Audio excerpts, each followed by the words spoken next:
shows that what occurred at the State Farm Arena that night, and I watched that video, every minute of it, should shock the conscience of every red-blooded Georgian, no matter your political persuasion. I've asked Bob, if you're posting, Bob Poston here, he's got the video. I want to pull it up and I want to show you, for those that may not have taken the time to watch this video, I want to show you what occurred there that night that should shock the conscience of every Georgian. Bob, if you would. All right, so this, in the upper left-hand corner, you can see the time. That's 11:05 p.m. This is after everyone was told to go home because there was a major water main break. That was false. There was no water main break at all. There was a toilet leak about 16 or 18 hours earlier in the day, leaking from the ceiling, from a suite above. It was cleaned up. It had no impact on this election. The water main break pronouncement was obviously made to clear the room of all poll watchers and the media. So they were told that night that the vote count would be suspended because the water main break, and that they would resume the vote count the next morning. The next morning, everybody was stunned to learn that the people at State Farm Arena, there were 5 women that worked for about 2.5 hours from just before 11 p.m. until just before 1 a.m.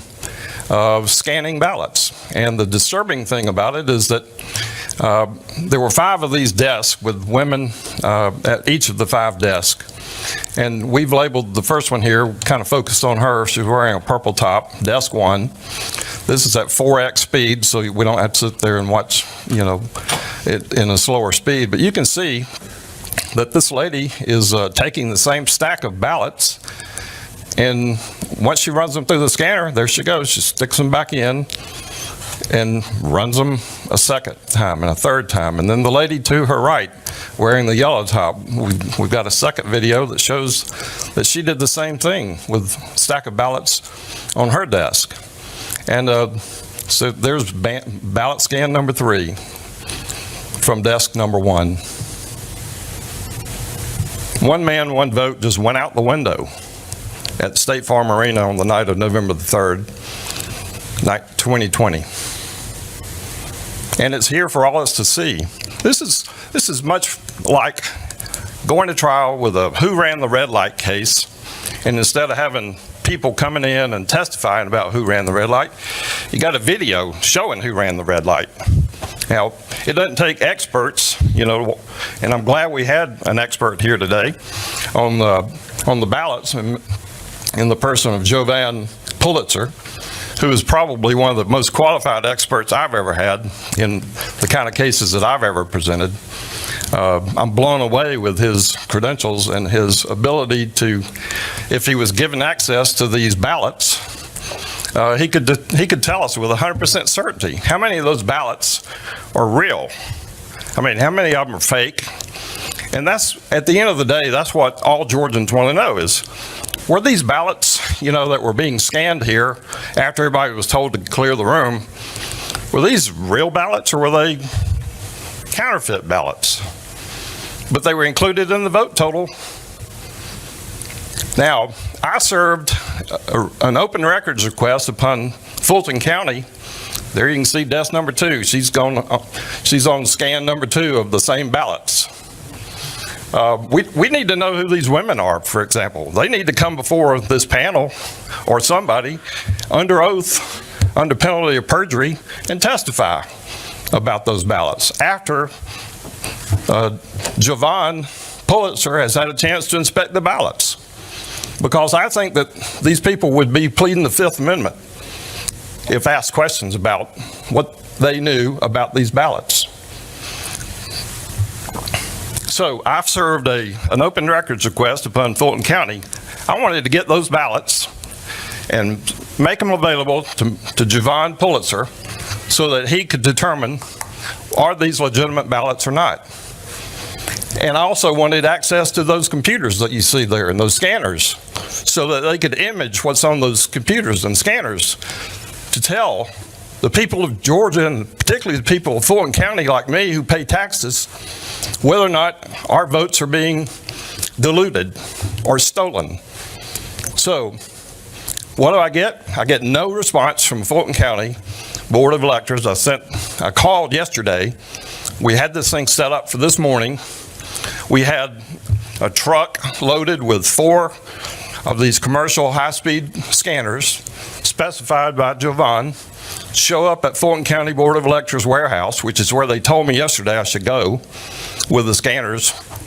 I had lawyers from my law firm show up there ready to scan these things according to his instructions, Jovan's instructions. We were then told, oh, we're not doing it here. Those ballots are down at State Farm. They're not at State Farm Arena. They're down at World Congress Center. So the trucks load up, drive down to World Congress Center, get down to World Congress Center. People at World Congress Center say, we don't know what you're talking about. We haven't been told to expect you. So then I'm hearing this, this hearing today, getting all these text messages from my lawyers in my firm saying, what do we do now? I said, well, call Ralph Jones. He's the head registrar for Fulton County. Call his office. Find out where the ballots are, when they're going to make them available. Because we've got a right to see those ballots under Georgia law and under federal law.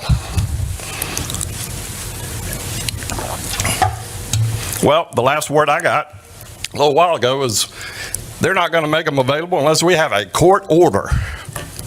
So here we go again, kicking the can down the road, obfuscation, delay, trying to run out the clock. If I had an hourglass here with sand in it, that's the whole goal here is to run out the sand, run out of time so that the Georgia legislature and the people of Georgia won't have access to these ballots to see if they're true or not.